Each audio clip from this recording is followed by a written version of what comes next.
searching through a whole lot of ruins. Planetary rush, dreaming up divine intervention. What does it mean to you? Poems of a love you've forgotten. I've seen this all before. Really think you're quite onto something. You gotta lean back, put your pride down in the corners. You got a dream hack, floating round in centers and counts. And when you see mad, keep your spirit burning up brighter. They watching over you. Hey everyone, I'm Mackayla. Welcome to the Soundtrack of Our Lives podcast. We're going to jump right in with the two hardest questions of all. Who are you and what have you been up to recently? So I'm Kiyan Foroughi. I'm a new producer, storyteller, a CEO of a tech startup by day, but making music by night. And right now I'm releasing my debut album, Inner Light, Outer Space. It's a concept album about the longest journey, the one back to yourself. The longest journey being the one from the 15 centimeters from your head to your heart. We dropped a single, first single, Seas of Space, back in November. The next single drops on January 13th, and the full album comes out February 27th, while I'm running a tech startup at the same time. How do you balance that? It's a really good question. I think actually both worlds demand the same thing. It Hmm. demands vision, collaborations, getting a ragtag group of people to make something out of nothing. So I actually see them both as the same thing, and one really feeds the other. I get so much good energy back from late at night or over the weekends when I'm making the music, working with my collaborators on the album, and I can take that energy back into the startup. So it's really it's at first I thought, okay, this is like a contradiction, but actually it's two sides of the same coin. And the startup teaches me how to curate collaborators and bring people toward a vision, and they kind of feed each other at the end of the day. I love that. It all works together. Yeah, yeah, absolutely. Think uh, I think it's at first I thought, as I mentioned, it's something that was something that was a little bit of a contradiction. One is like Hmm. extremely creative, the other one is business. But as mentioned, I realized it's the same thing. It's just get a ragtag group of people that believe in a story or a vision and drag them, towards the promised land. Let them all bring themselves to it and paint the canvas the way they want to see fit, but broadly in that direction. And what you get is much better than what you expected in the first place. So honestly, the same thing at the end of the day. Hmm. You mentioned that you collaborated on this. What kind of led to the decision of collaborating versus doing it all alone? Uh, a lack of talent in a few areas, I guess. I don't sing. I don't sing, but I think like it was mainly that. I think mostly what I do is I produce, I arrange, I compose, I kind of set the overall mood and direction of things with like the initial tracks, with a vision of where that track also goes. But I'm not a singer. I'm not a particularly good songwriter. So I think I'm more of a bridge builder. So as mentioned, I point this ragtag group of people toward a vision and let them bring their own magic. And so I managed to bring on some really good collaborators on this album. I've got Substantial, who's the most frequent collaborator of a very famous lo-fi producer called Nujabes, and he's kind of carrying the lineage that I was building on, and delivers an amazing message in the album towards its climax. Uh, a friend of mine that I grew up with, who's an actor that was on Succession, Dariush Homayun, is the narrator across the album, and he's bringing that beautiful actor voice and gravitas towards everything.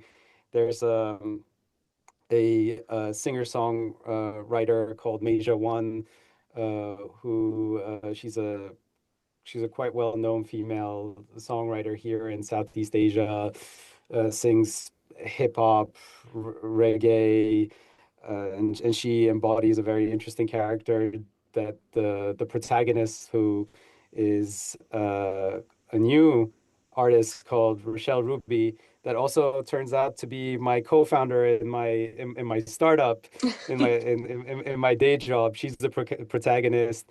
She carries this like the voice from song to song, the common thread that kind of brings it all together.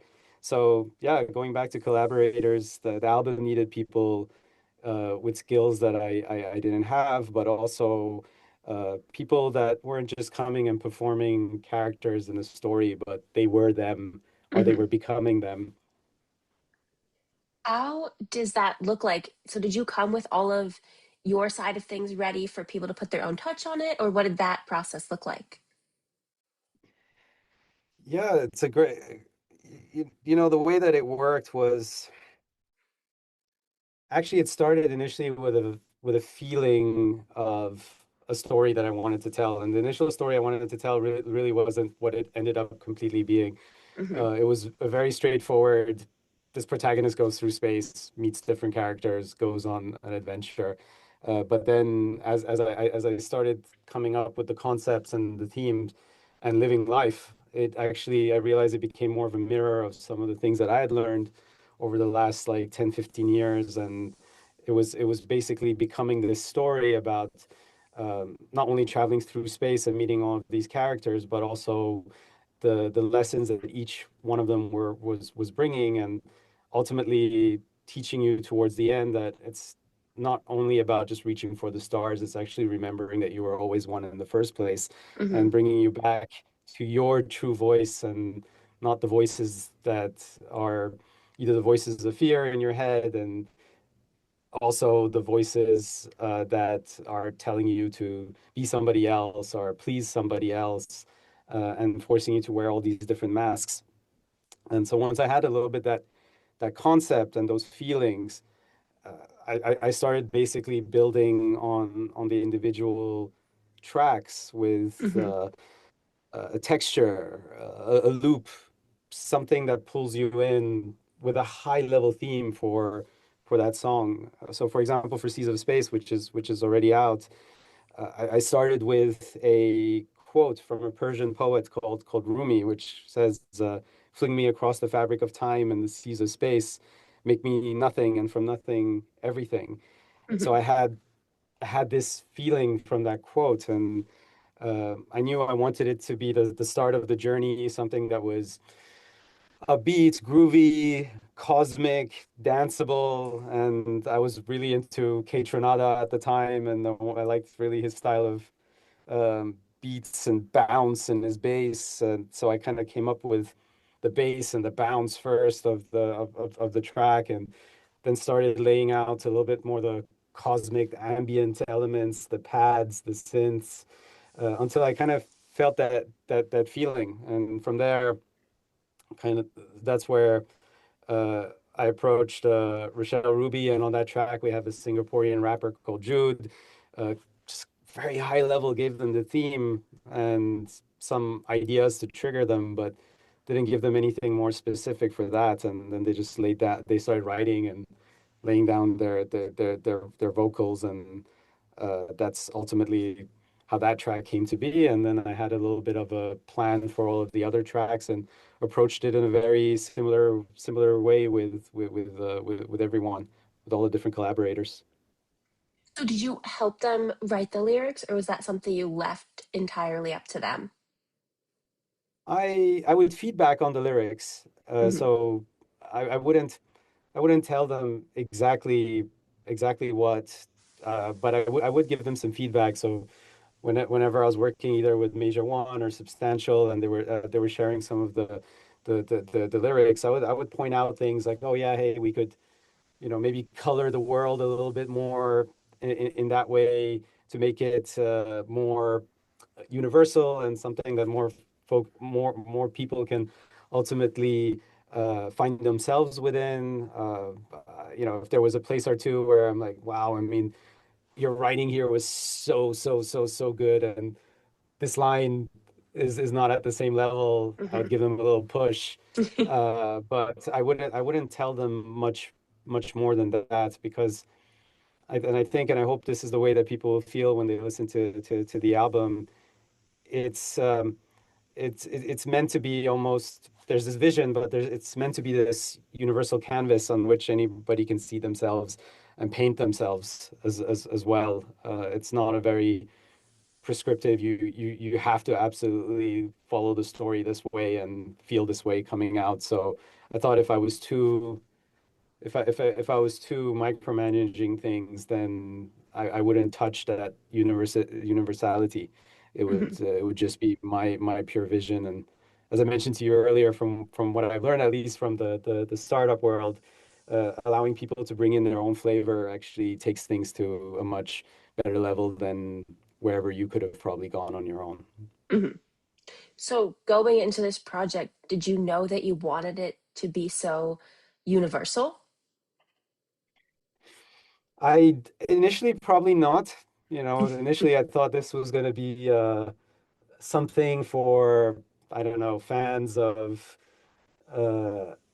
New Jabez, Cowboy Bebop, the anime crowd, or something like that, Hmm. because it had a lot of original inspiration in it. But I think it evolved beyond that, and I think it can find it can find a fan base in various different areas from neo soul to hip hop. There's a couple of trip hop songs in there, songs that are a little bit more danceable and have some bounce. And uh, I realize as I speak that it sounds like wow, this thing sounds like it's all over the place, but it's actually there's a common thread with Rochelle Ruby as the protagonist, and there's a common thread with some ambience. There's like an ambient thread that kind of goes throughout all the tracks, despite some of the different styles. So I think it evolved to become something more universal as I was going through it, rather than that was my initial intention. Hmm. And did you always want to make something that had a common thread, or did you want to make like different songs that kind of just were on an album together when you first started? No, I mean, I definitely wanted to have a common thread and a story. I think if you look at some of my biggest musical influences, they're I love artists who stand for something, who are storytellers, Hmm. who are off the beaten path. I love concept albums, people who are just themselves, and I think that kind of influence and lineage runs through the album. It's folks like uh, A Tribe Called Quest, the Soulquarians, that loose collective with like rest in peace D'Angelo, Erica Hmm. Badu, Questlove, rest in peace again, Jay Dilla, Nujabes. Uh, but if you look at my, you know, like there's a French MC. I'm originally from France, and there's a French MC called MC Solar. He's a beautiful storyteller. His writing is incredible. I really recommend that people listen to his song Caroline. It's if you look at the lyrics in French, it's probably one of the most beautifully written songs in the French language. And Kendrick Lamar is my one of my all time favorites. Been following him since day one. I just like that. I like that purposeful, you know, storytelling, Hmm. something that stands for putting something that stands for something out there. So I think whatever I was going to put out was going to have that, even if it ended up being a 5 track AP. It would have had some kind of common story. Hmm. And why did you decide to write it in English? As opposed to what other languages? I don't know. I would assume because you said you were born in France, I would assume maybe you spoke All right. French or. Yeah, yeah. No, it's good, good. Yeah. So I think it would have been probably harder for me to f- to work with the collaborator pool that I have if I was Hmm. trying to mix different languages. But I think you're seeding something here in my head for for something in the in the future. Um, but you know, I think the influences from those different geographies that I grew up with are certainly there. So I'm French of Persian origin, of Iranian origin, and you know the Rumi. You can feel him across the album. My my friend Daryush Homayun is originally Persian as well. Um, but I think for the kind of collaborators, if I wanted to work with Major One, with Substantial, with Rochelle, it would have been harder to do it in any other language Hmm. at this point.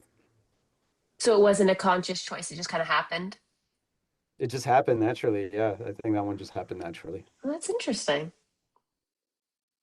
So Yeah, do you yeah. have plans to write something in another language in the future? You know what? As I said, I think you just seeded it in me. So Or... I might, I might have a thought about that. I already have a couple of follow-up ideas that for Inner Light, Outer Space, and what comes after that, but that I'd like to see through after the initial album dropped. But you've seeded something in me. I think it's worth going and bringing in some of those other languages, those other cultures into some of the next stories that I get to tell. That's cool. I can't wait to see what you do with that.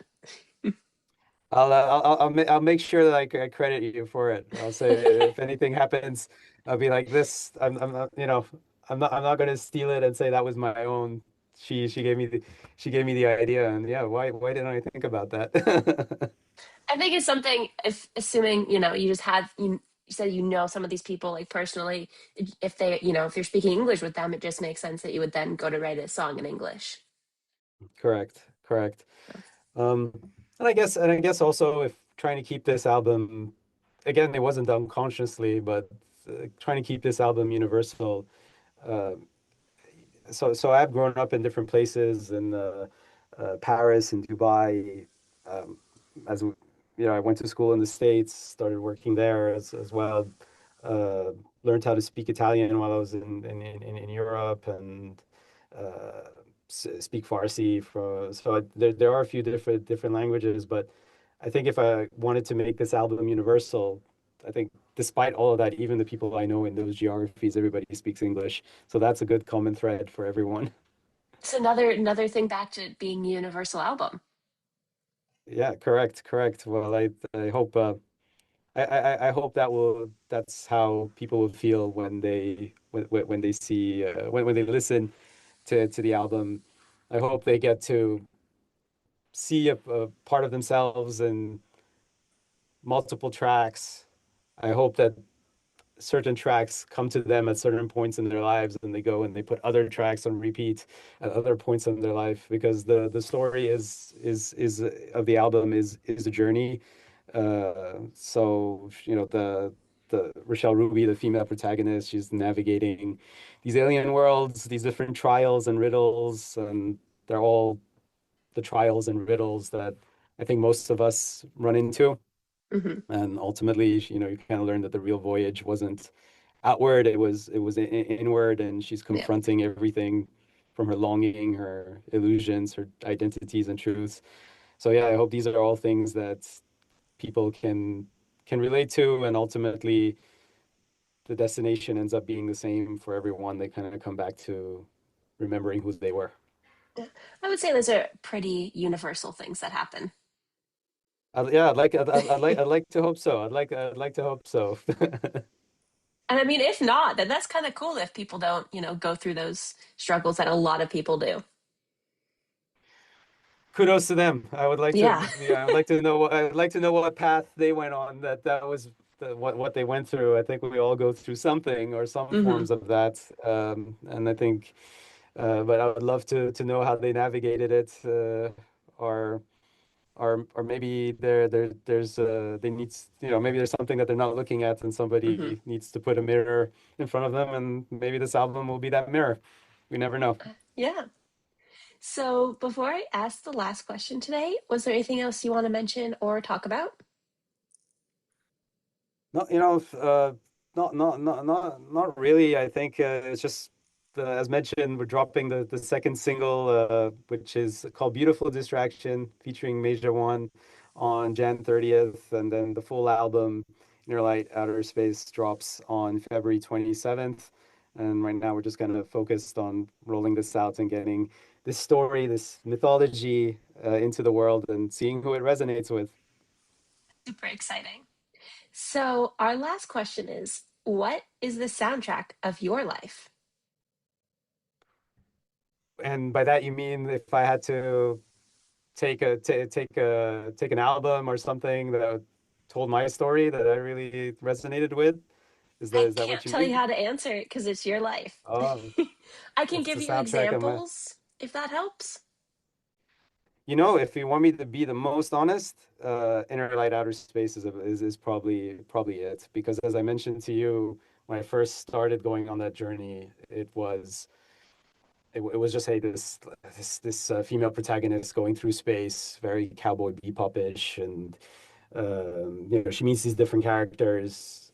But then I've been through a lot the last few years, from uh, you know basically a previous startup having to wind it down, getting divorced, and I had this idea a few years back, but parts of it, and I lost inspiration along the way. But as I started coming up with this project, and as I rebuilt my life in parallel, masks that I was wearing started to drop. Like my own Hmm. needs for validation, approval, all of that was starting to not fully disappear, but have less impact on my decisions, my actions, and my behaviors. And that's when I realized this album wasn't just a story. It wasn't just a story I was telling. It was actually the story that I was personally living. So I think it's the most accurate answer to your question.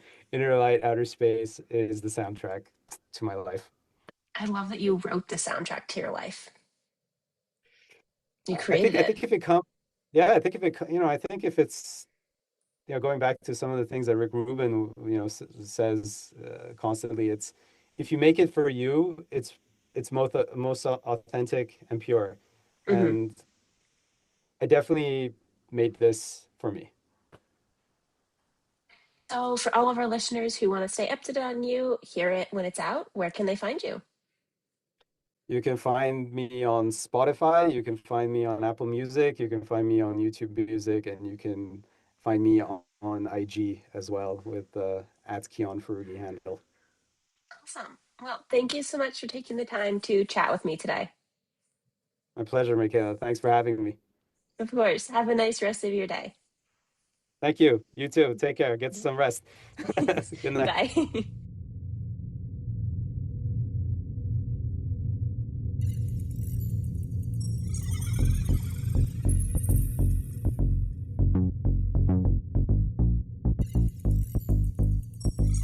Ooh, I've been soul searching through a whole lot of ruins. Planetary rush, dreaming up divine intervention. What does it mean to you? Poems of a love you've forgotten. I've seen this all before. Really think you're quite onto something. You gotta lean back, put your pride down in the corners. You got a dream hack, floating round in centers and counts. And when you see mad, keep your spirit burning up brighter. They watch you know.